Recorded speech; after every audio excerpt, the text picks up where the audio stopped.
یوں تو کرتے ہیں ہزاروں نالے و فریاد، یوں تو کرتے ہیں ہزاروں نالے و فریاد، بس ایک بھی قبول ہو جائے تو بیڑا پار۔ خوب استغفار کی کثرت کرے۔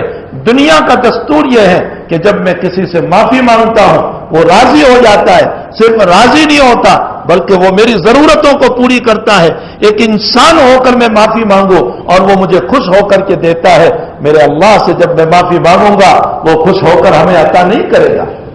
اس کا دروازہ تو وہ ہے کہ جو دنیا کے دروازے راتوں میں بند ہو سکتے ہیں، اس مالک کا دروازہ کبھی بند نہیں ہوتا، 24 گھنٹے اس کا دروازہ کھلا ہوا ہے۔ بلکہ وہ تو یوں کہتا ہے کہ رات ہی میں آؤ اور مجھ سے مانگو، میں راتوں میں تمہاری منتوں کو پوری کرتا ہوں، تمہاری دعاؤں کو قبول کرتا ہوں۔ حل میں مستغفر، حل میں مسترزق ہے، کوئی مغفرت کا مانگنے والا میں اسے معاف کر دوں، ہے کوئی رزق کا طالب میں اسے رزق عطا کروں، ہے کوئی عزت کا مانگنے والا میں اس کو عزت عطا کروں۔ لیکن آپ دیکھ لیں کہ اس وقت امت کا اکثریت حال یہ ہے کہ امت کے 10% نمازی ہے، 90% بے نمازی ہے۔ امت میں شراب عام ہے۔ میں غیروں کی بات نہیں کر رہا ہوں، ہمارے جوانوں کی بات کر رہا ہوں۔ ہمارے جوانوں کا حال یہ ہے کہ شراب عام ہے، یہاں سے لے کر دور دور تک راتوں کا سفر کر کے صرف شراب پینے کے لیے جاتے ہیں۔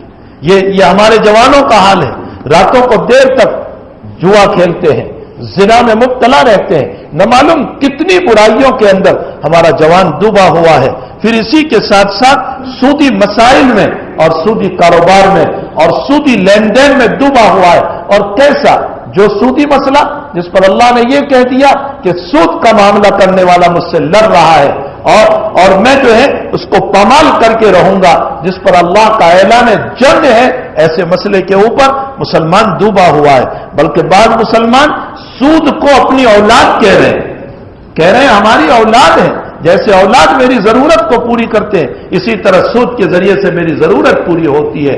تو سود کو اپنی اولاد کہنا، سینما اپنے لیے حلال اور لڑکیوں کے ساتھ بالکل بے تحاشا اپنی عزت اور جو ہے کھیل کود کرنا اور اس کو گناہ بھی نہ سمجھنا، ایک تو یہ ہے کہ انسان اس کو گناہ سمجھے اور ایک یہ ہے کہ اس کو گناہ ہی نہیں سمجھ رہا۔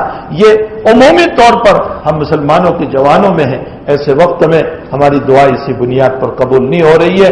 ہمیں چاہیے کہ اس وقت ہمارا پہلا کام یہ ہے کہ ہم استغفار کریں، سارے لوگ انفرادی، اجتماعی، خصوصاً علیحدہ جب دعا کر رہے ہیں استغفار کا اہتمام کریں، روزانہ ہزار مرتبہ استغفار کریں، 1000 مرتبہ استغفار پڑھیں۔ نبی کریم صلی اللہ علیہ وسلم کا ارشاد گرامی ہے کہ میں دن میں 100 مرتبہ استغفار کرتا ہوں۔ آپ کے کون سے گناہ تھے؟ آپ کیوں استغفار کر رہے ہیں؟ کس بنیاد پر؟ بس وہی اللہ سے قربت مانگ رہے، اللہ سے نزدیکی مانگ رہے۔